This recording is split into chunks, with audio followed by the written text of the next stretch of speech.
Patrick, Paddy. How are you? How are you? Welcome to the podcast. It's a pleasure to have you here. A man who I find so inspiring. Another man in Ireland doing the work, you know, in service, creating wonderful communities, sharing beautiful practices with people. So for the audience who don't know you, do you want to give us a little bit of background about yourself? Getting to speak about yourself.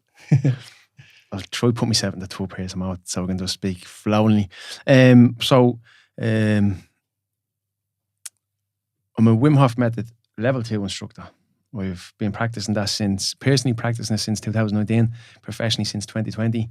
Level 2 now at the moment, hoping to reach the level 3, which requires a lot of work. So that's part of me. From there, I am a holistic practitioner, space holder.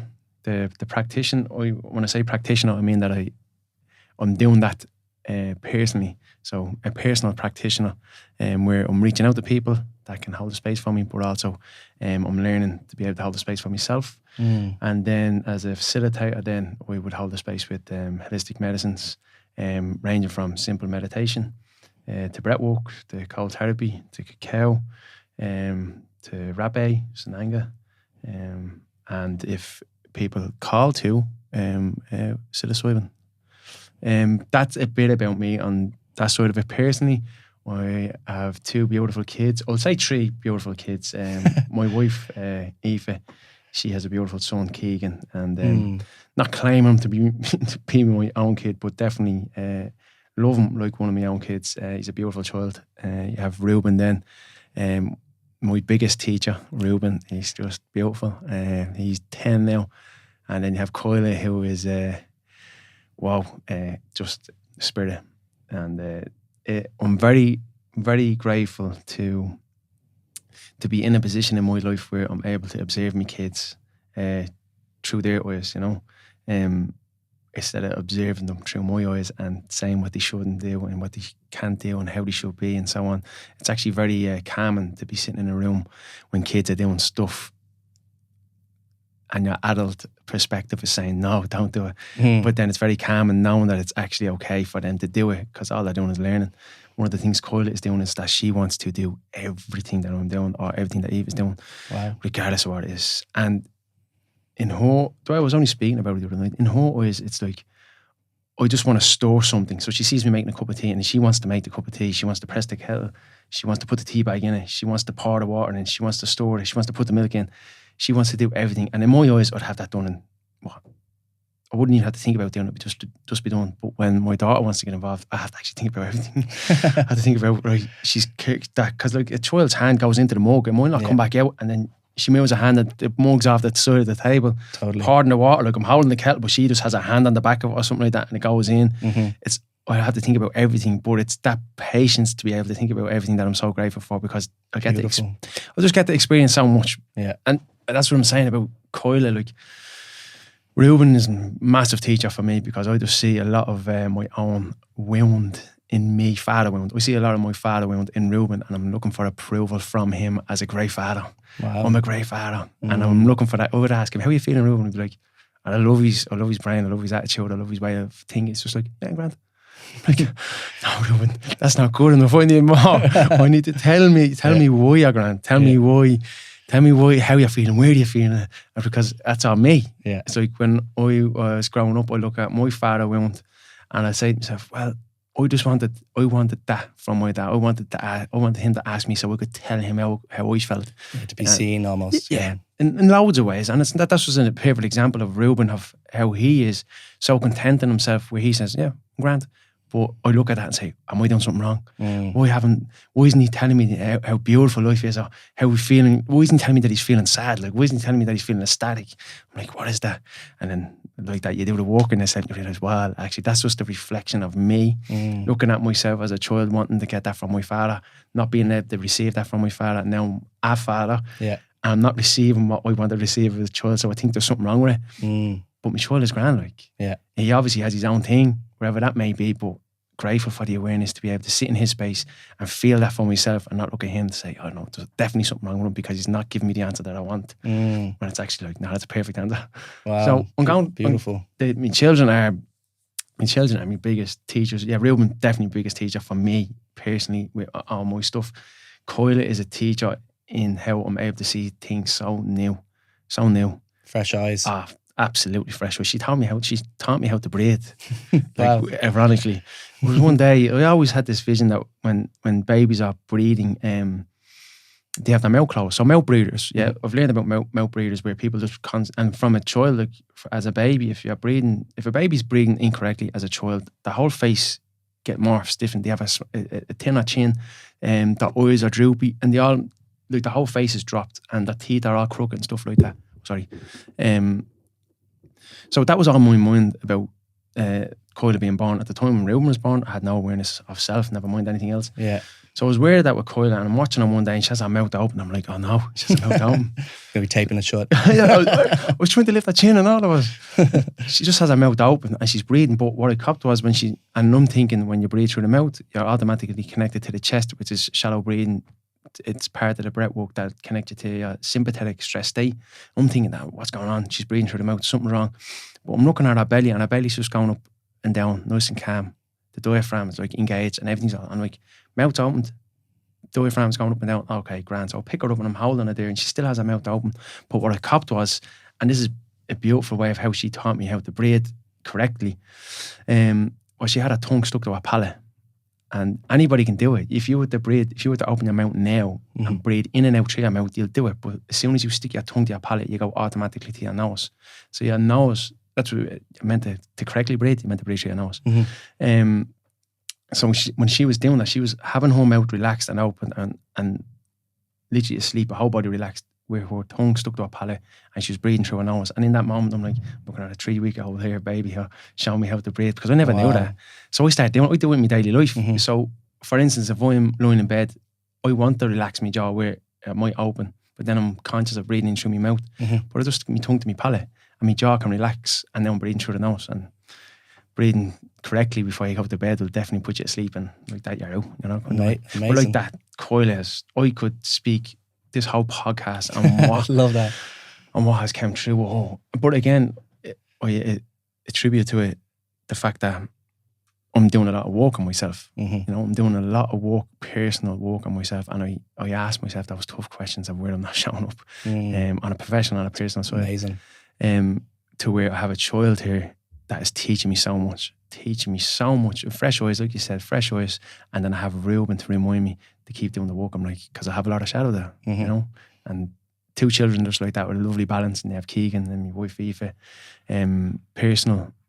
For me, it's an everyday experience. I'm very much, if you were to ask anybody about me, probably tell you that I'm the most laid back person you'd ever know. There could be, we won the lotto. I'm like, Deli. It's like there's no, and I look at Ruben, he's sort of very similar like that. He's like, yeah, I'm grand.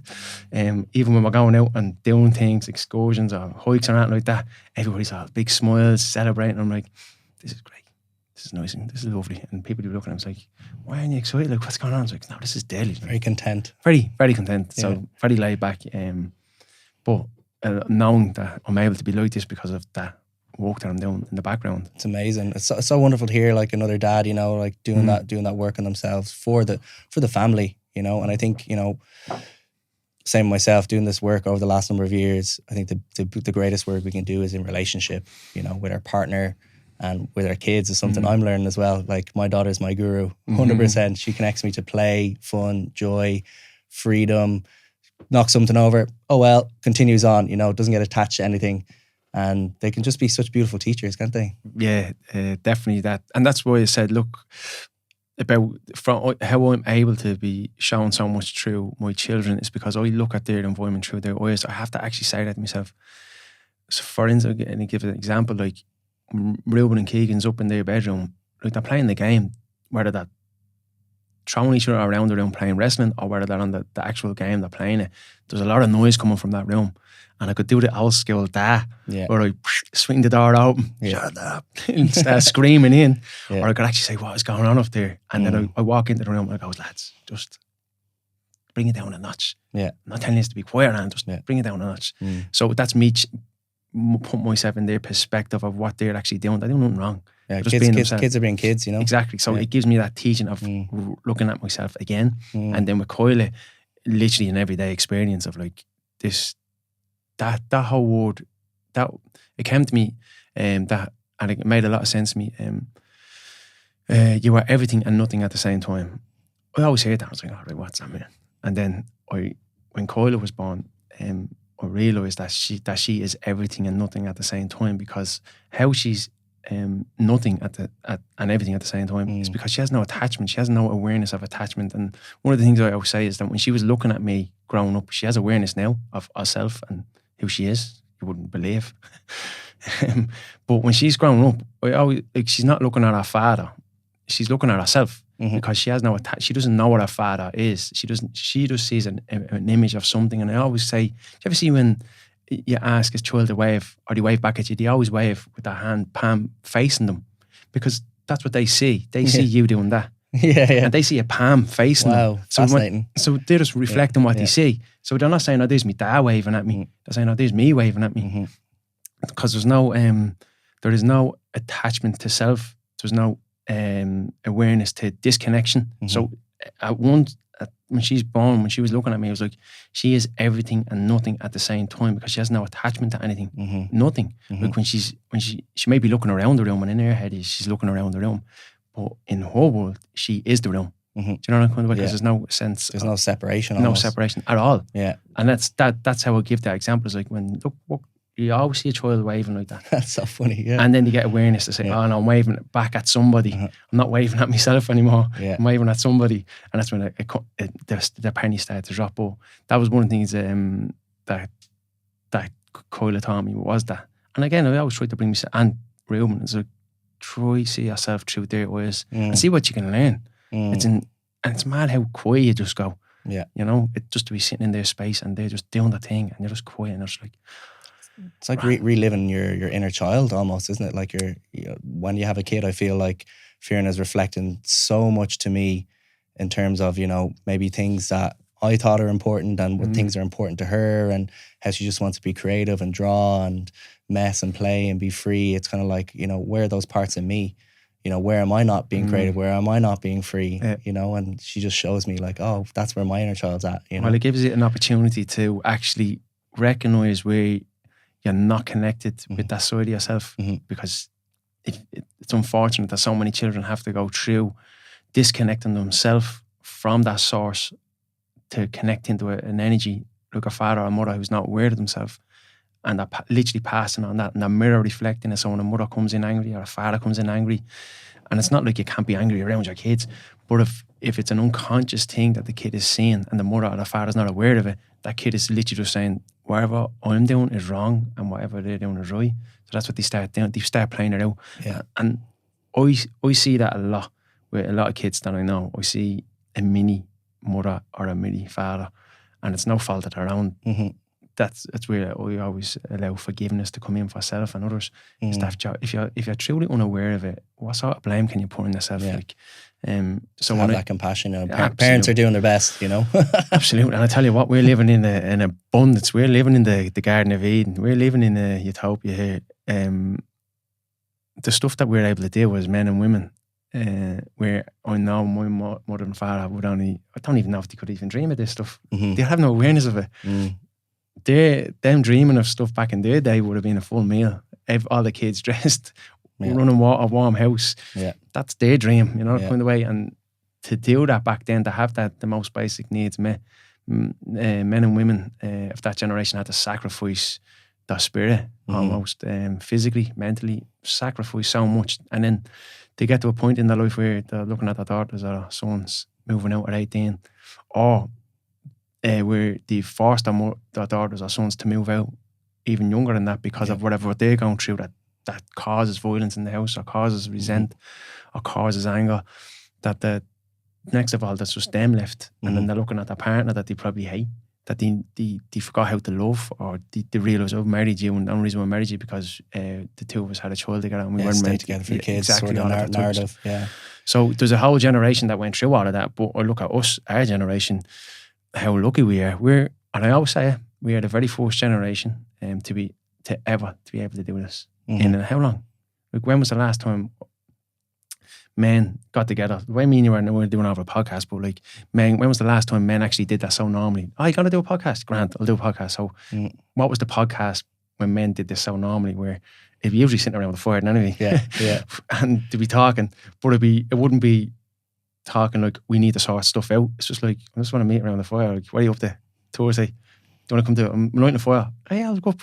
When was the last time men and a generation could actually do that without thinking that if I go to this fire, that means I'm not in work, that means there's no money, that means there's no food. And not protecting the family as well from an invasion or pillaging or something. So we're a very lucky generation. The fact that we're able to come and do all of this, and that's, again, coming back to forgiveness, that's how I'm able to bring in forgiveness for my mother and father, and also compassion for them, and actually see them in their age now where they're at, and all I want to do is hold space for them, where they're open to it. I'm not, it's like, man, do you want to sit down? My man is open and very diverse in a lot of stuff. And it's like, my mom wants to sit down because she needs someone to hold that space to sit down with her, not because it's something like to do, you know? And then my dad will be like, stoic in his ways, like, no, I'm grand. You know? Yeah, sound. I know you want to sit down, but like, there's no manual for that, that he learned, that it's just natural to him. So you have to communication and that's just openness. Where I look again, just for us to be able to do this, we're a very lucky generation to be able to have a relationship with our children. I'm able to have a relationship with my children, where I don't have to worry about food, I don't have to worry about what's coming through the door, or the roof over the head. I'm able to sit down and have cacao. Kyla loves it. She does everything with me. I've seen the videos, cacao all over her face. I love it. She calls out, where's the candle? I want this. Where's she calls it the happy, because happy birthday. Anytime she's seen that in light, it was always on candles. So she calls it a happy. Where's the happy? And she means like the sage or something. So I'm able to have that relationship. So they see it's completely normal to have a relationship with not just their father, their mother, but their friends as well. I know Ruben has shown so much compassion in school, and the teachers noted that. And I know where that stems from. So for him, it's normal to put your arm around someone and ask them, are they all right? And you remember he actually asked me, he's like, a couple of old-sided lads, I don't know, he says, like, yeah, they would ask me, why do you kiss me? I was like, what do you mean? It's like, yeah, so when I'm giving him a hug, give him a little kiss on the forehead, or kiss him on the top of the head or whatever, and like, somebody asked me, why does that kiss? It's like, well, just tell them that I love you. That's what I. And then I actually reflect and I go, Ruben, you have to understand, like, some of the mothers or fathers probably don't hug their kids, and it's just giving a bit of perspective. That he wasn't seeing anything wrong in it. Me hugging him, wishing him a good day, like, but it's just giving perspective that maybe they're not getting a hug or a kiss at home, like, you know what I mean? And it drops that little bit of awareness into him that, like, okay, this is something I really enjoy, but there's somebody that may not be getting it. Because they only know one way. They only know the way of the household and the family, and when they go out into the world, it can be totally different. But I also think as well, like, the role of the father has changed so much in the last number of years. Like, if I look, you know, at my generation now and all the, you know, the lads and the men I know, a lot of them get to stay at home more. A lot of them have like longer times with their children, you know, holidays. It's more like, I think the father's more immersive in the upbringing of the child, where, you know, my parents' generation, like, my dad was in work, you know, late every night. You know, he got a little bit of holidays, was probably exhausted from working so much, you know, and now, you know, I think men have such a beautiful opportunity to be there. You know, men used to not even go to the births. It was like a woman's thing, you know, and I got to be there at the birth. I got to, you know, be there every day for months. I get to spend kind of days on end being immersed in her world and connecting. So how do you kind of see, like, the role of the father has changed? There's a couple of perspectives on that. So to have that role change, there has to be a need for it to change. Because I believe that the majority of men would have no problem going out and walking. So the need for somebody to be at home, I think, is more so prominent. And me and Aoife wouldn't have it any other way. So my way of life is this job. Like, this is what I do. I don't work for anybody else. This is who I work for, is me, and God. But the idea that the two of us are out walking, that doesn't land for us, because that means, well, we're taking ourselves away from our kids. Who's not getting it. So Eve is the full time, and I would be saying I'm the part-time because this is what I do. I can work at home on a laptop, doing loads of work there, or an online client or anything like that. I can do all of that. Where she has to be physically in a job. And for that role to happen, we were happy to have it like that because we know someone's at home. Where if it was the other way around, where I'm in a job and she's at home, we'd be happy with that either. So I think it's more acceptable that a man being at home with the children, that's the biggest factor of it. Yeah. But it's also the awareness that there's a need for a man to be at home. And then it's the other side of it is men or parents alone, they can't afford that. Yeah. Some of them, I'm very lucky because I can get to work from home. A lot of men probably are at home because they can't get work or they're not working a job that they need to work to earn. So they have to go out.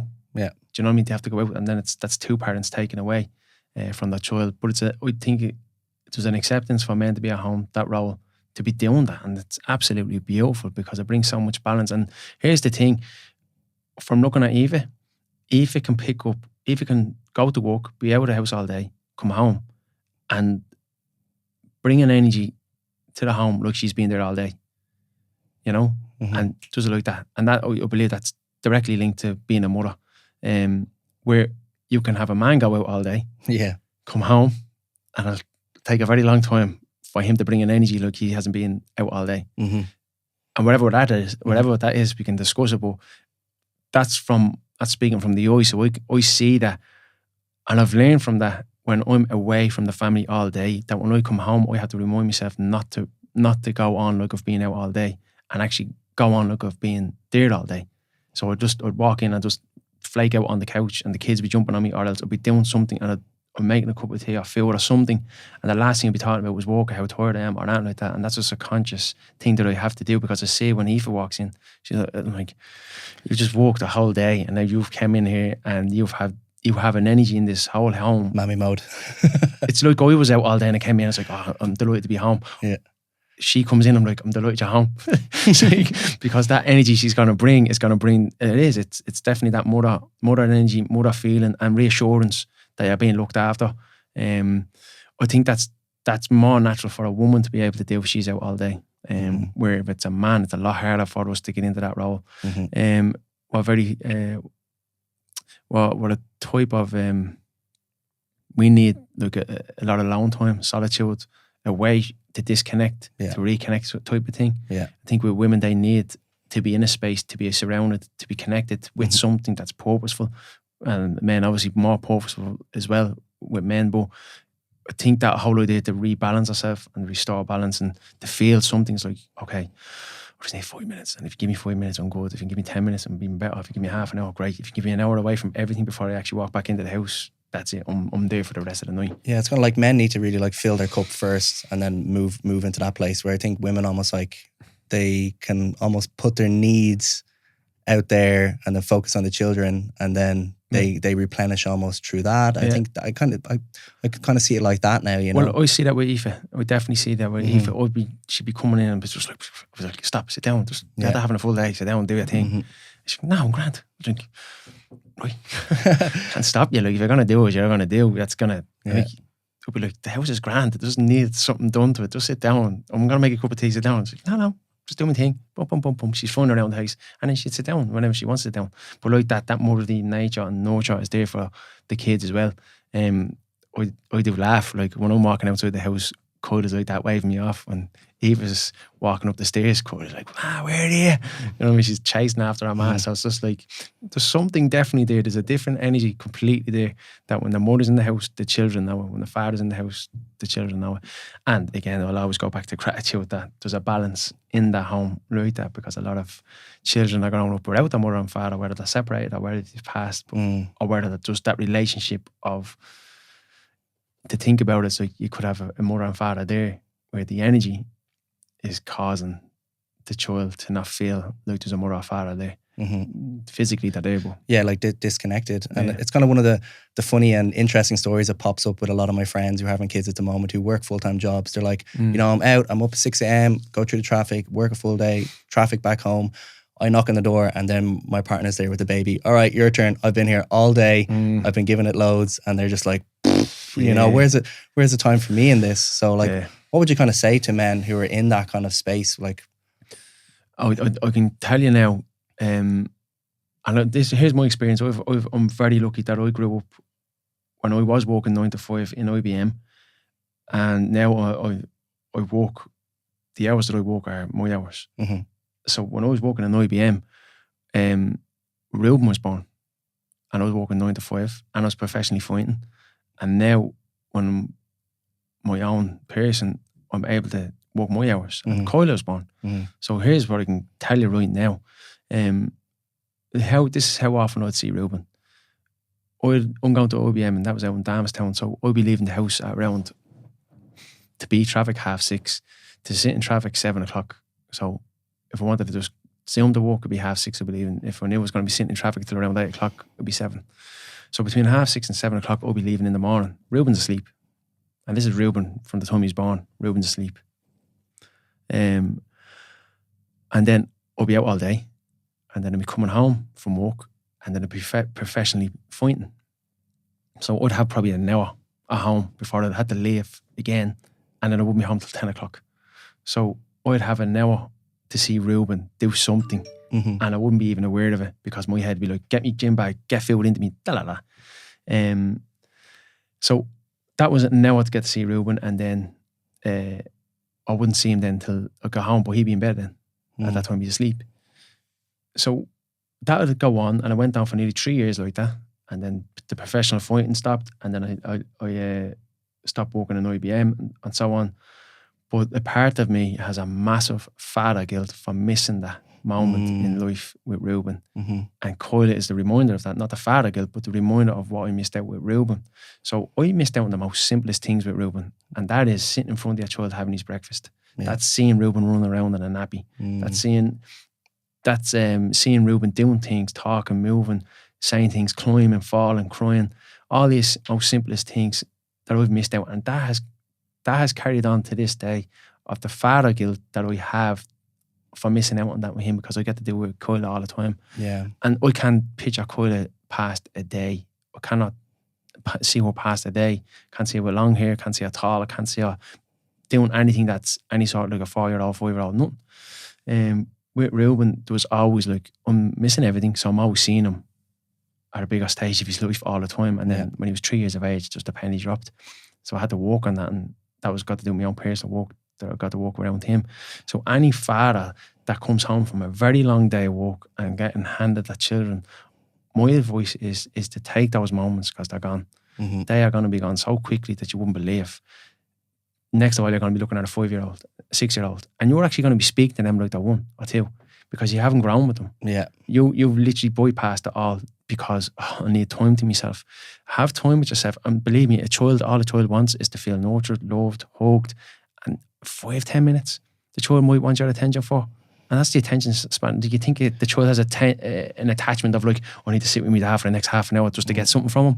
It's like, no, I just need a hug. I just need you to reassure me that you're 100%. And it's like, why not make a cup of tea with them if you want to sit down on the couch and just break away, and the child's asking questions? Like, you don't have to authentically listen, but give them enough that they know you're listening. Yeah. Do you know what I mean? I think it's like the greatest gift we can give kids is our presence. You know, yeah, absolutely, and just be there. And you know, I read a lot around like kids co-regulating through us as well, and they're just looking to co-regulate with you. You know, when you get in the door, when you get home.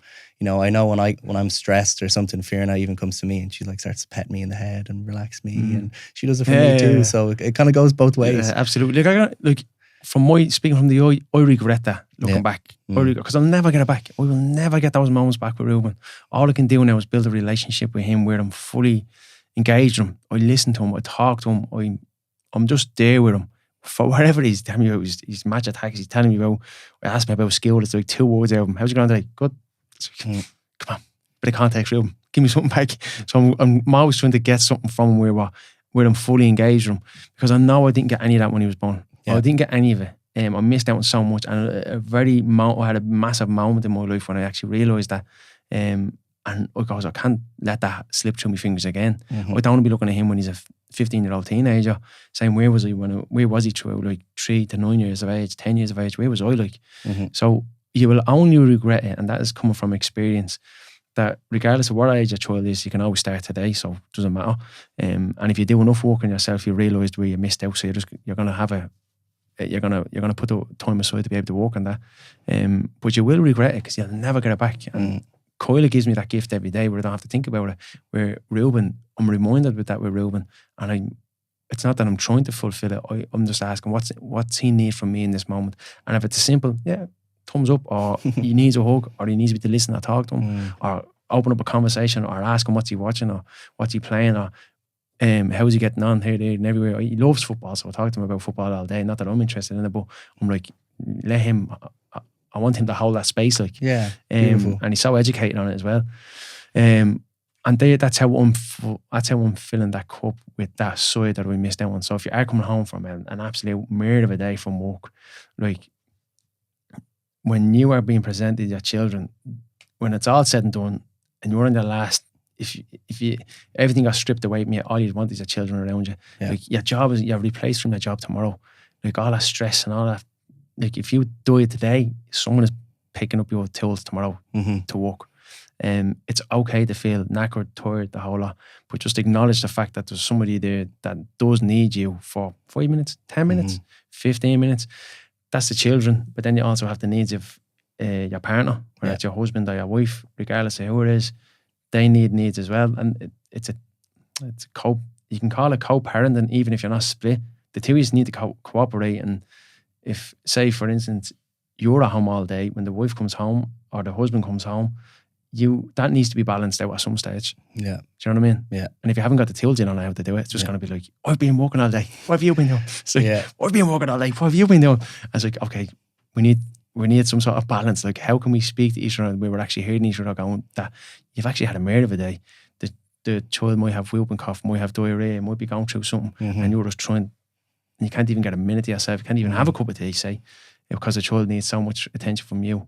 Yeah, it's really kind of being like checking in. I heard a thing recently where it's like, if your husband comes home, your partner comes home, like, where are you at 1 to 10, in terms of energy or how your day was or whatever, works best for you. And then you can get a feel for the other person. And maybe you might have to like pull up your socks that day, and then, your partner will do it the next day.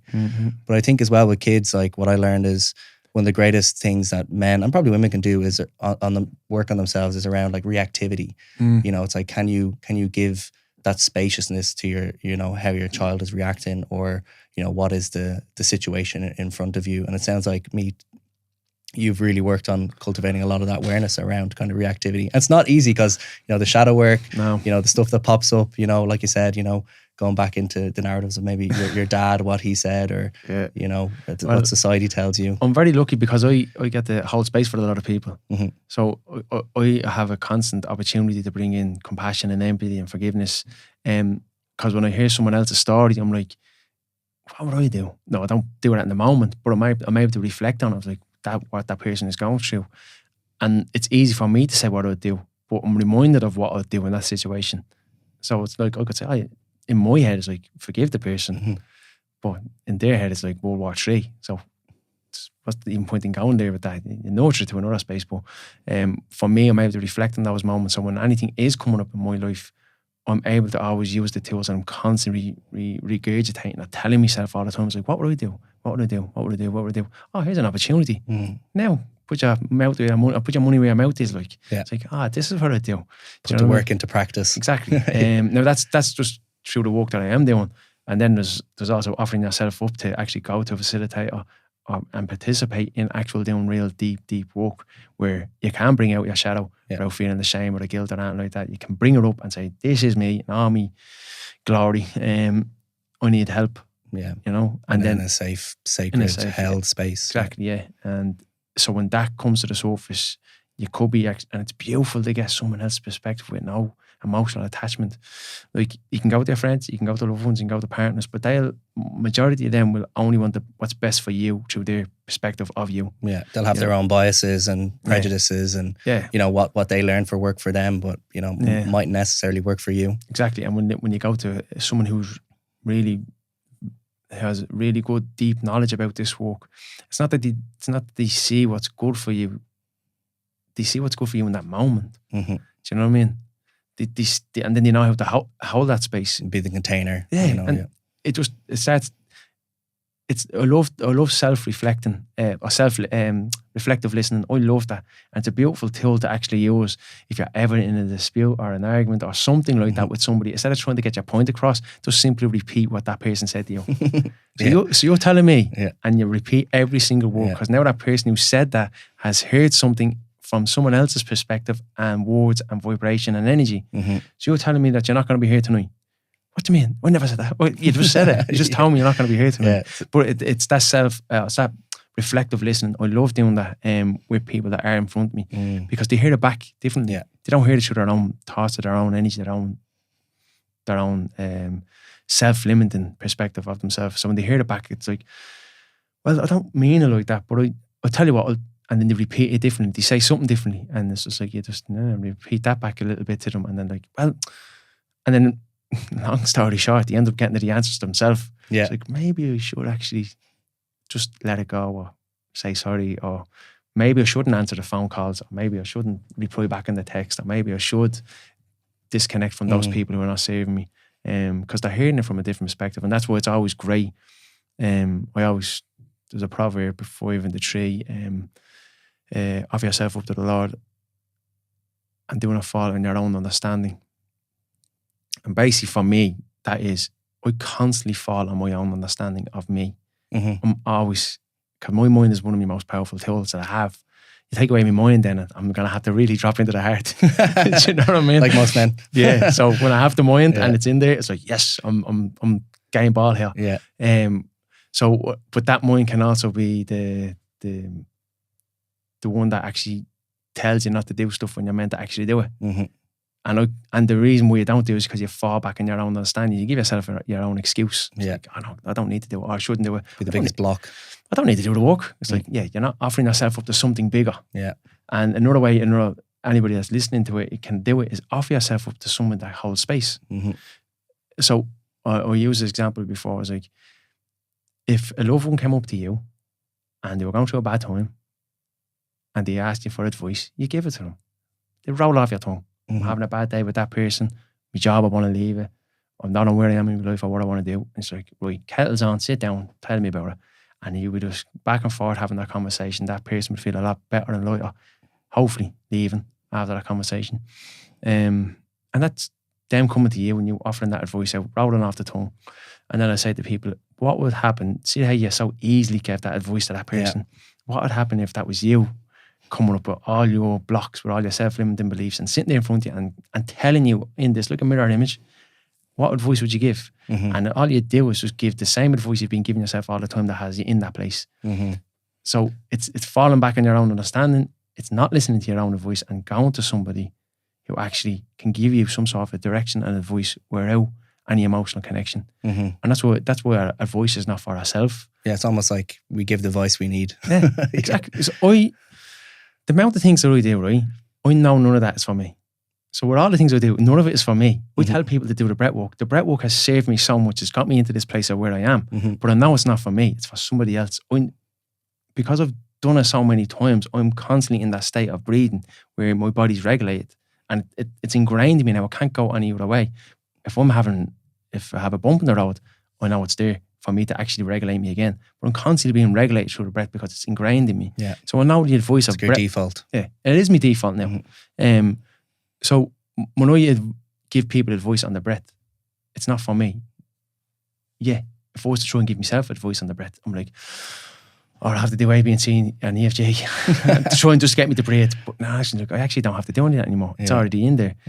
So I go, if I want someone to hold space for me with the breath, I go to somebody. I need to hold that space for me. But this goes across the board with everything. And that's so important, and it's so beautiful that you say that, because you facilitated so many spaces, and I think it's so important for facilitators to also be held and to have space and to do their clearing work and to check in with themselves. Like, am I doing well?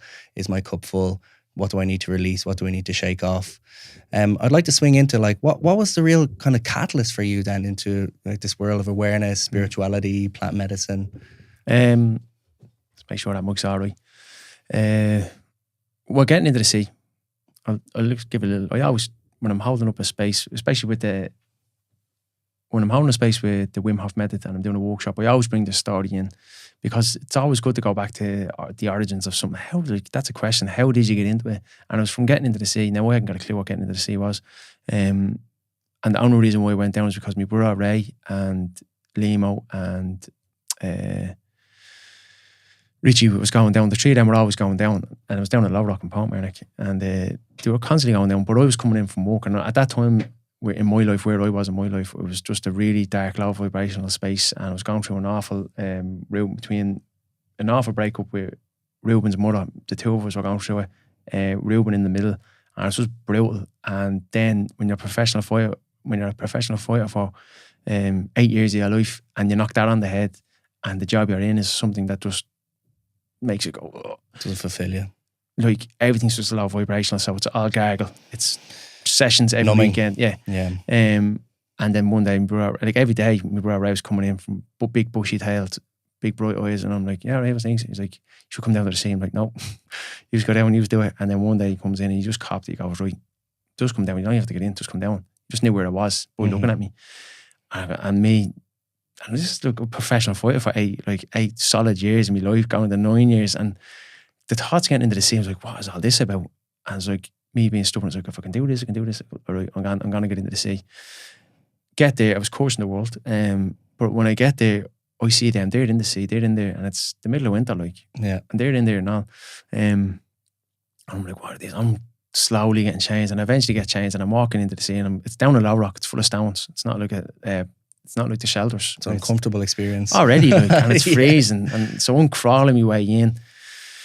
And like really slowly, and the lads are like, come on, will you get in? Just put your shoulders on, dive on that. And I'm like, no, still course the world. Now the water's getting higher and higher. It's at my waist now at this point, and I'm trying to keep my hands out. Hard man in the seas. Yeah. Getting on top of you. Trying to hold it together. And I just couldn't understand what is going on. And I was reading a book, Mel Robinson. You might know 5, 4, 3, 2, 1, and you have to make a decision within 5 seconds, so you count backwards from 5. And the reason why I was reading that is because I thought it would be a great chat plan. You know what I mean?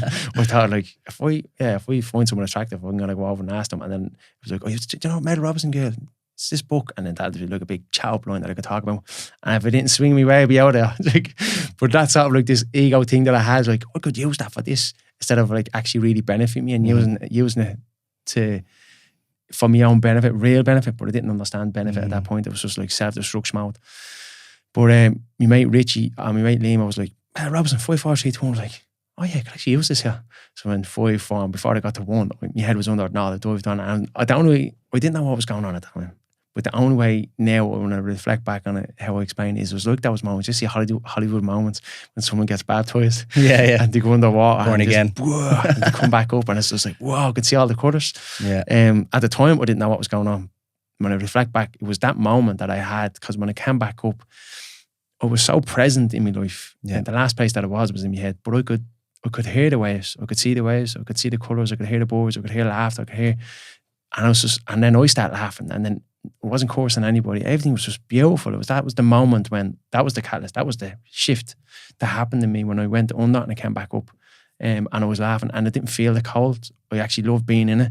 But massive thing that was happening was right in front of me, and I never seen it until I actually came back up. Was the sun was setting right in front of me. And for the whole time it was blank. Magic. It was never there. Yeah. And when I came back, I was like, lads, you see the sun setting, like, this is beautiful. And they're like, yeah, this is why we come down here. We come down all the time to see the sun setting, if you can get a clear night. Like, and it was the middle of winter, and to see the sun setting in the middle of winter was beautiful. I'm like, what?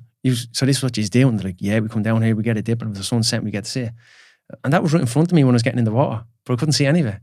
And then I come back up, and there it is right in front of me. I was like, how did I not see that? But it's that goes to show how ignorant we can be when we're unconscious to our own surroundings and everything that we do in our life. But that was the catalyst for me. And from there, that was early 2019. And then from there, it was just like, exploded. Like I had my clothes ready the next day, every day after that to get into the scene. I was getting into the scene like every day after that, and then you hear the Wim Hof Breathwork and straight in.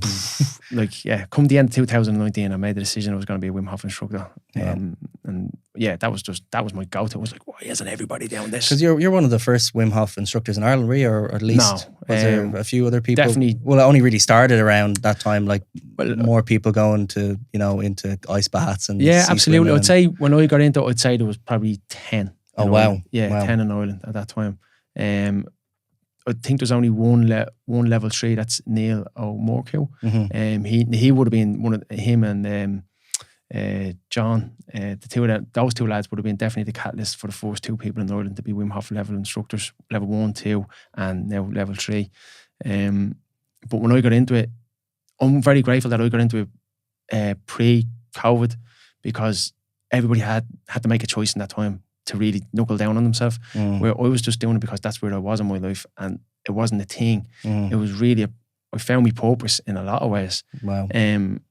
And yeah, come the end of 2019, I was like, yeah, this is what I want to do. It was in March 2020, when everything shut down, I got an email, not taking any more participants on until all this clears up. I was literally on the escalator going up into the plane, getting this. I was like, wow, this is how lucky I am. And there's even a girl that I met over there, she had to bounce because she couldn't get into our country for the next 4 weeks. Wow. Couldn't get in for 2 weeks, she had to isolate. And then when she got into our country, she had to isolate for another 2 weeks. So I was very lucky to get the last slot in there. Amazing. And to obviously train under Wim Hof as well, that amazing man that he is. He's just a legend. Big character. He's everything. Yeah. He's a big character. He's a sullen character. He's a monk. He's a child. Yeah. He's everything. He's real. Yeah. Absolutely real. You wouldn't get it. I found that's one thing I absolutely loved, that when he walked into the room, he was just talking normal. Yeah, and that's one of the things I really love about you as well. It's like you speak your thoughts, you speak your thoughts online as well, and so does he. And he's been pretty outspoken around a lot of stuff. It's particularly about society and sickness, and so the pandemic was like such a catalyst for so many people getting to the sea, and you're doing so much wonderful work with the kind of community you've built around Moonstock and the breath work and sea swimming. I'd love to hear a little bit about how did that start really? How did your journey from you jumping into the sea just to work on yourself to almost being in this space of deep service and getting so many other people introduced to the breath and to the cold? For me, it was seeing the wrong in people's detriment in life.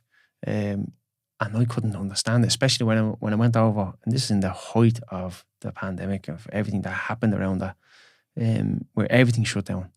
And to get in and out of the country, it was like military stuff. And I'm over in the Netherlands with 50 strangers from all across the world. And Wim Hof has his front door wide open with his family, inviting everybody in.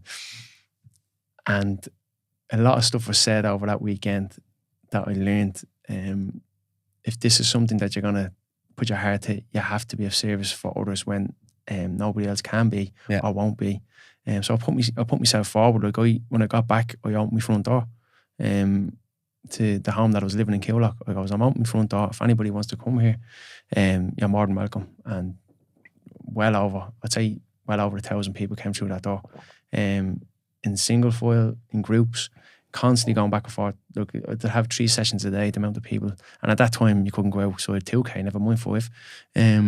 So a lot of people was out of that. And I was just seeing the detriment that it was causing for people's mental health, that when it came to the likes of Moonstock, I was doing that anyway. I was going down the sea. I didn't stop going. Like, it was, never see 27 days later, 28 days later, was it? 28 days later, where he wakes up and it's just like empty streets. Yeah. It was literally Apocalypse. That overnight. Yeah, wow. I was driving to Port Marnock every day.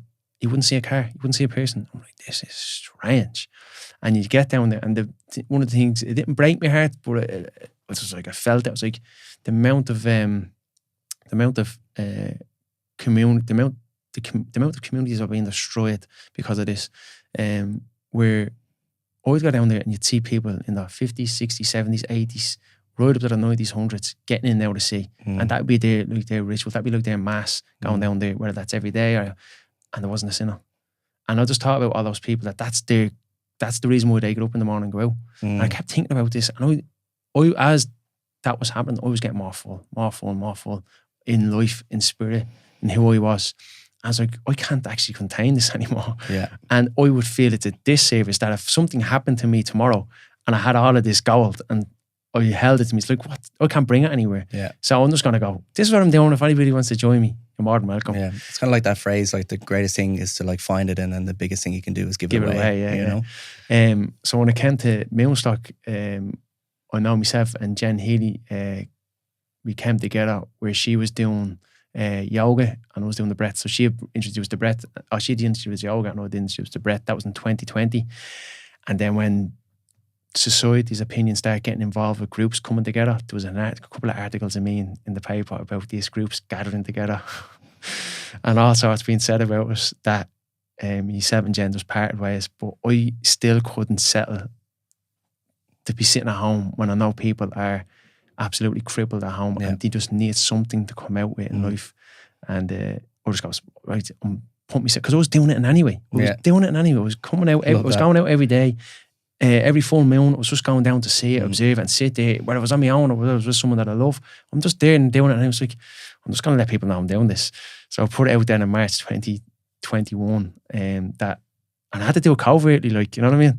And the one thing I prayed for, right, the only thing I prayed for was that there was no checkpoints for anybody that was doing this, because it was a big risk for anybody going out. Yeah. That if they got stopped at a checkpoint, that's like, it's easy for me to get stopped by a guard. I'm just like, okay, whatever. But in someone else's, they're going to prison. Yeah. Do you know what I mean? Yeah, the fear so there. I was thinking the amount of people that are crippled, and it's the only thing I asked for, that anybody that is going to show up today, that not one guard at checkpoint is out and not one person gets stopped coming to or going home.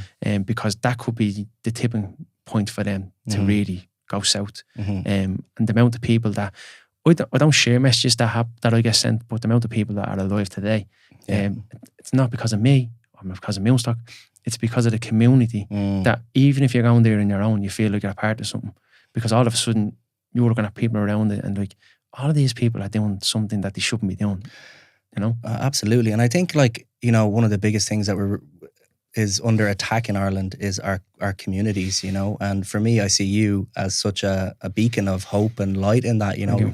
You're quite the community builder, and I see that as such a big passion in the work that you do. And you have Moonstock, and now you have Men Rising Together and Anam Tuatha retreats. You know, like what do you think we need to focus on to kind of build our community back to, like, kind of weave these kind of the fabric of society again? What can we do? Yeah, that's sort of, that would from Moonstock, I can actually, from actually doing that, you inspire people, you know, you inspire people to actually do something of their own life then, whatever it may be. It could be, do you want a better job? Do you want a better relationship? Do you want to come off medication? Do you want to actually explore a different way of life? Do you want to learn more? Or they might actually just open up a space. And the amount of spaces that came to, that I've seen now that people are holding, which creates another community. So it's like a roll-on kind of effect. So I'm somebody's medicine. You know what I mean? Yeah. When someone comes to me, I'm their medicine, and they get whatever they need to get from that space. But you could have 1,000 people coming to me, and out of 1,000, only 500. Yeah, Paddy. That was other 500 goes, yeah, I was Paddy was it, but somebody over here is giving me something that Paddy wasn't. Yeah. So would be the foundation for the community of everybody, to explore everybody's community. Yeah. Don't just go to Moonstock. Go to someone else who's holding a space under the full moon, or just holding a space in general. Don't just do breathwork. Don't just do ice baths. Don't just do plant medicine. Don't just do one thing. Explore everything and find your medicine in all of it. Which, what does that do? It connects us. So it connects. So if someone comes to me and they get whatever they get and receive that, they go to someone else, and then they receive that from that person, and then that person has 2 people that they can recommend. So, yeah, that person for that person for that, and then eventually it's like a spider's web. The spider being the center, being the heart, say, but everything is connected through that spider web, and it just takes someone to move a little piece at the very top for the spider. Because there's someone up there at the top, and all that is just saying the heart is, yeah, I'm going to follow this place, I'm going to follow that place.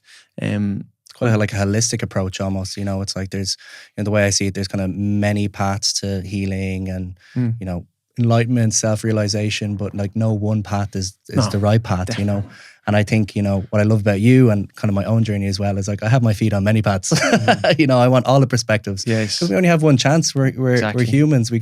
I feel like we got to try it all, you know. And absolutely. Like you're kind of saying, some people come to my circles and go like, oh, he's not for me, but they go to yours and they'll be for you. Yeah. That's wonderful. You know, I think that's the kind of the power in this work is to find find what resonates for you. Yeah. And if something doesn't resonate with you, leave it at the door. Exactly. Go off and, go on your own journey and find your own knowledge and what sits well for you. And I think if as a practitioner, if you're giving somebody that's coming to you that awareness that, look, you're here, you're experiencing this space and you're getting something from it, hopefully, even if you're really attached to that person, I think it's definitely up to us as practitioners to be able to hold that, and facilitators to be able to hold that for people, to let them know that. Because a lot of ego can come in and say, oh, what are you going to him for? What are you going to her for? Or I wouldn't go over there. I always put the responsibility back on the man or woman in front of me. Oh, so, absolutely, yeah. So don't be blaming me if you come to me and you get nothing. Yeah. You should have done your background. Yeah. Check, that kind of way. I think that's a big part of the journey, isn't it? Like self-responsibility, self-sovereignty, and then self-ownership of your own stuff. Like, yes. I think a lot of people go and think like, oh, I go to him and he's going to heal. He will heal me. No, it's not. It's not about that. It's a long old journey. Yeah. You got to take it back for yourself. Yeah. So I think as a community, as facilitators, we can definitely spread the word that please go and explore other areas in this space, and don't hold it down to one person, don't hold it down to one practitioner or modality. Explore all avenues, and as facilitators, that should be a message that we should be giving, because all it does is connect us all. And you'll only have the participants talking highly of us rather than the facilitator saying don't or I wouldn't. Look, I've heard people going to people that I wouldn't go to, or just go, let them go, and let them experience themselves. You don't know what magic they're gonna get, and also you don't know what learnings they're gonna get, because they might get a part of that and say, "What am I doing here?" Yeah, and I've found great teachings from some people, and I've sent people those directions, and they're like, "Didn't get it." Yeah, it's like, oh well, maybe you need to find something else then, Yes. But what works for me might not work for you. Yeah. And one thing I try and always instill in these spaces as well is like, don't believe anything I say. Do your own research and your own, absolutely. You sit on the cushion, you think about it for yourself. And that's kind of like the Buddhist philosophy that, when I did my first 10-day meditation retreat, they were like, don't believe anything we say. You got to sit there and you got to figure out, is emptiness real for you? Yeah. We know it's real, but you got to figure out if it's real for you. Yeah. And it's like the journey of self-empowerment, really, isn't it? I would hate to think that if someone came to me, that the only way they're going to get anyway better is because of me. I was like, wow, that's some responsibility. Yeah, totally. Yeah. I'm going to be out of business very quick. So it's expectations though as well. Yeah. Now I do have a responsibility that when they come to me, they feel safe enough. Yeah, of course. You know what I mean? That they feel empowered to actually look at their own stuff, and I can guide, I can give direction, I can let them know my own personal story, what helped me. But I don't take that responsibility on, and I say that to them. I let them know, I was like, you're coming to me, and you are going to be held in whatever fashion that needs to be held for you. But at the end of the day, all of that's getting handed back over to you. Here's a tool that you just need to nurture and sharpen about self-awareness, self-reflection, your shadow work, and then the tools being the holistic side of things of whatever that practice is for you that works. Absolutely, and there's so many tools, and I think the hour's nearly flown, but is that all we're here for now? Yeah. Is it? So one of the points that I really wanted to touch on, it kind of circles in there as well, is kind of the spirit through all medicines. We have all of these different medicines. Can you speak to the spirit of the different medicines you work with and what they help people access? Well, I would always look at the breathwork as being the fundamental basis for anybody to take some sort of grip to themselves, unless you want to go straight into the deep end and jump into a cold freezing sea and just see how you feel after. So I can give a practical side of breathwork. So an easy way of explaining is when you inhale and when you exhale, when you do that, so when you inhale, you're sending a signal to your nervous system, your sympathetic nervous system, to be triggered and to be activated. When you exhale, you are sending a signal to your parasympathetic nervous system to be relaxed, to rest and digest state. Now you're doing that consciously right now, but now look at your environment of where you're not doing it. Where are you not exhaling? Where are you constantly inhaling and not even inhaling like a you're doing that all the time. Yeah, shallow. So you can imagine that your nervous system, just through your breath alone, we won't add anything else on that, but just through your breath alone, it's being triggered through your breath to be on a fight or flight state all the time. That's just sympathetic, and sympathetic begins with S, stress begins with S. So now, what happens when you get a fright? You take in that big deep breath. Yeah. Your body needs to react because something dramatic is at to happen. You need to react. What happens after a long day? You sit on the couch, you exhale. So there's two automatic things that just automatically happen through two different interactions. Now look at how you're driving your car. What are you like when you're in walk? How when you're explaining something to your kids, what you like? Just seeking this, just picture yourself and that. And if you have any idea of which way your breath is, so you could be in a state of flight or fight constantly, which is taxing on the nervous system, which is going to send out a whole different world out there when a cup of milk gets spilled over and it's like end of the world stuff, or it's like, give me a cloth and I'll clean her up. So for a practicality, the breathwork for me in the space of all these medicines, what you can go to is the catalyst for you to be able to do anything consciously going forward. Just bringing a space between you and what you want to actually do in your life. And how do you do that? You breathe consciously. That's basically it. It's the foundation. Learn a practice of breathwork. Wim Hof is one of them. There's the Beato breathwork. There's the box breathing. There's somatic breathing. There's so many. There's literally the inhale and exhale breathing. If you want to try that one, count your breaths. Literally count to 10, go back to 1. Count to 10, go back to 1. But what that does is sends a signal to your nervous system. My nervous system does not know that I'm sitting around the table in this studio. Yours doesn't either. All your nervous system knows is the breath and what signal it's being sent. If it's getting sent, is it getting sent a stress signal or a calm signal? And how I explain that is, you get into an ice bath, highly stressful environment, but why is it that we can be so calm in it? You're lying in bed at the middle of the night, but you're jacked up on stress, anxiety, depression, fear, anger. But look at the environment you're in. It's a very calm and warm environment. But yeah, calm and a highly stressful, stress and a highly calm. Why is that? It's all got to do with the signal you're sending to your nervous system. So if you're in a ice bath, what are you required to do? Breathe in and breathe out calmly. Send a signal to your nervous system that if you're calm and relaxed, it will send a response out to your physical body and to your mental mind to respond, not react. The same thing applies. If you're lying in your bed, you may as well be in a ice bath. If you were jacked up on anxiety, stress, fear, you may as well be. Your nervous system doesn't know any different. So if you're lying in bed and you're jacked up, start breathing. Count your breaths. Taking it and seeking to get it to the diaphragm.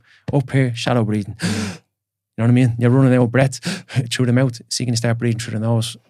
Guide it to the diaphragm, to the belly where it expands out with the inhale and exhale. And just go from there. And see what happens. Your nervous system will get a signal to respond, not react. And again, it does not know you're lying in bed. It just knows the signal you're sending it, and that's through the breath. So the breath is the foundation for all. Cacao, I love cacao. I look at cacao as a way of actually having time with yourself. Yeah. Just time with you. It's like a self-love medicine. Absolutely. Yeah. It's like a lot of people can relate to, I love a cup of tea. Do you know what I mean? I love a cup of coffee just to sit down and relax and to read a book or whatever. It's a moment in time. I look at that. I look at cacao the same way. Now you have all the medicinal properties in it that your body's able to get. I get a lot of, it covers my hunger. So I'd have a cup of cacao and I don't feel like I'm hungry. So it covers sugar cravings for me a lot. So if I see biscuits, if I see sweets, I go near it. It also focuses me, so it puts me into a lovely focus when I'm active, I'm engaging. And if I'm going to bed at night, I'd have it as a lovely soothing way to actually relax my body and my nervous system and my mind before I go to bed. So I look at that. Cacao is a lovely medicine to lean into for that. Sea dipping, that's a complete reset for me. Regardless of what, if it's a sea dip, lake dip, ice bath or shower, cold water therapy is a beautiful way to actually just to reset. It takes a while to get there, to really go in there and actually focusing on what you're doing. But if you just want to feel different, if you're going through something that's just like your head's up your arse type of stuff and you want to feel different, get into the sea, see how that feels, explore it. 2 to 3 minutes during the winter. You don't need any of this 5, 10, 15 minutes job. 2 to 3 minutes, get the head under if you can, shoulders at least, and then bounce out and then dry yourself off, get wrapped up and have a lovely little drink after it and just see how you feel. 9 times out of 10 you're going to feel different. There's a neurotransmitter, there's a chemical hormone that gets released, norepinephrine, that's related to inflammation. It takes inflammation down from the brain. So if you're stressed and you have a lot of inflammation, cortisol running through the body, the norepinephrine that gets released from cold therapy comes into the body and you are able to release it in the happy hormones basically, where you are able to actually experience then a bit of life without having to be stressed. So if you want a complete reset, 2-3 minutes, dunk your head on that. It's like a baptismal. It's beautiful, it is, if you can do that. What else is that? So breathwork explained, cacao, and then there's like the plant medicines. Like I would say with plant medicines, you have to do research on it. It's not for everybody. there's a thing that David Patrick Farrell says to me, plant medicine is for everybody, but not everybody is for plant medicine. Because I love when people go to plant medicine and they point the finger at the plant medicine. I'm like, what? Right, so you have to imagine that this plant is just a plant, and then we put our perceptions on it. So regardless of what now I work a lot with Rapé and Sananga, and I sit with spaces with psilocybin. And for me, for people to be in that space, there has to be a real reason. They're not, I'm coming here just because everybody else is doing it. It's intention, isn't it? It's like the real power is in. Because you'll just get your arse. You'll get your arse kicked. And the medicine will show you that. And it won't be a nice experience for you. And then you'll be pointing the finger. So when it comes to reach out to people that know the stuff there, yourself and Rob, what you are doing in that space, if I can recommend anybody to reach out to, it's them boys when it comes to psilocybin, any sort of space, men's walk, anything. Reach out to them, completely versed in it. So it's just beautiful that you're out there doing that, and people can go to you and you can get educated. You can literally educate people rather than this back alley stuff and horror stories that you hear. It's a big problem with prohibition. Like we need to educate more around. When it is for you and when it's not for you, and maybe a different stage in your life it might be for you. You don't want to get caught in the loop in a bad environment, setting type of stuff. You don't want to get caught. If you're going through a bad stage in your life and you have a bad setting and you take psilocybin or any sort of plant medicine, or a bad facilitator. It might not be a good night, and that could damage it, even put you even 10 steps back. So when it comes to plant medicines, definitely do your research on what you're getting involved with. Don't just go to anybody, even if someone else recommends it. And that's why I always say, if you're going to sit with someone, it's up to you to do the research and look into that person. Where did they educate themselves? What work are they doing? How did they know about this experience? What are they able to tell you about this plant medicine that they're sitting with? Because if you go to someone and you have a bad experience, you can't blame the facilitator. So what work did you do? Because that facilitator is going to be whoever he is or she is, whether they're good or bad, whether they have bad intentions or good intentions, they're going to be that person regardless if you ask them. But at least if you ask them that question, you'll get an energy off them. You'll get feedback off them. You're like, actually, you know what? I'm not getting a good vibe out of this person. I'm not here. Or it's like, no, you were at the really reassuring me. And thank God I'm at the asking those questions because I couldn't sleep at night. I just think I hear me mate saying this and he said that, and then I'm at the asking you. And then you're made to give them a different perspective where I had to make a real conscious decision. They're not to be played around with. I know I have high regard for plant medicines and I always respect it and I love them. I really do, because I do genuinely believe they're on this planet to open us up. It's very hard to get someone to sit in a mat, but in the right setting, you're able to give them a plant that gets them to sit in a mat and to sit with a real deep, shallow aspect of themselves where they're able to continue on their life and progress, not regress, progress in life. I'm not taking away from any psychotherapy or any sort of facilitation where one-to-one counselling. Absolutely. That's just a need of medicine like anything else. Again, go figure it out, explore, ask questions. Don't be afraid to ask the difficult ones either. A lot of charlatans out there, like in any industry, they weasel their ways in. Paddy, what a conversation. I think we'll have to do a round two. Absolutely. I thought I was laid back here. I thought we were here for 2 hours, I was 2.5. He's so chill here today. Where can people hear about your communities, your work, all the stuff that you're doing out there in the world? What's next for you? Right, so where can you find me? You get me on Instagram the most, because that's basically me go-to. I have no Facebook or TikTok or link. I have I'll just tell you where better off. So Instagram, Breathe, Trust, Flow. That is Breathe, Trust, Flow. Breathe with an E. Breath, Trust, Flow. Breathe, Trust, Flow. You'd find me there. I put up stuff. I'm not too fond of particularly engaging face to face. I always just put up stuff or little promotions here and there. That's actually a shadow of mine. I need to actually engage more with the audience and let them know that I'm real and I'm here and I have something to give. So you'll find me there at Breathe Trust Flow on Instagram and breathetrustflow.ie website. And then for things that I'm doing, Moonstock is every month, every full moon. It's just an offering that I'm able to do. Very grateful for. Down in Portmarnock, Down in Portmarnock Beach, every full moon. Just figure it out. The next one's the 15th of December. You can come down. You just need to rock up, show up, respect the space, respect other people. That's it. No pay, no fee. And if you're doing that on New Year's Eve, I'll be down there again. New Year's Eve I've been doing for the past 2 years. It's great. It is celebrate calling the new year. Do you know what I mean? Yeah. Bit of breathwork under the sky and get into the dip, 12 bells ringing in. So if you're doing that New Year's Eve, we'll be there. Actually, I don't know when this is going out, so you probably won't hear it. It will, yeah. We'll hopefully be out before then. Okay. Yeah. And then you have, so I'm doing, the 22nd of this, every month more or less, I'm doing a Wim Hof workshop. You can do private one-to-ones with me or small group settings. I'm open to big corporate businesses as well if they want to get me in for the employees or for themselves as a speaker or as a practitioner, facilitator for whatever what they feel they need for employees on the job. And also the communities like that are actually benefiting, like any sort of rehab centres or anything like that. Schools. I actually was in a school today. Amazing. Yeah, I was in a school today teaching Leaving Cert students. It's just a whole different dynamic and energy there. It is. It's beautiful though. Amazing, great it work, makes man. me have to stand and sharpen my pencil when I'm in there, I tell you. Yeah, so you can find me on, basically if you need me, you can reach out to me through my website or through Instagram and you get me there. I'm doing a lot. I'm doing loads of stuff. Yeah. And if you catch me down the beach, say hello. Amazing. And we'll put it all in the notes anyway. Paddy, thank you so much for doing the work on yourself, the work you do for you, for your family, for your communities. It ripples out to everybody, and just an honor to know you as a good man and a brother. And looking forward to the future, dude. Well, I honor you because it was your space. If it wasn't for yourself or Rob, I never would have been in the men's space, Inward Bound, Sligo. Myself and David Patrick Farrell, that's when we first met, just leaned into that space with men's work, first time experience, not even knowing what the feminine and masculine energy was.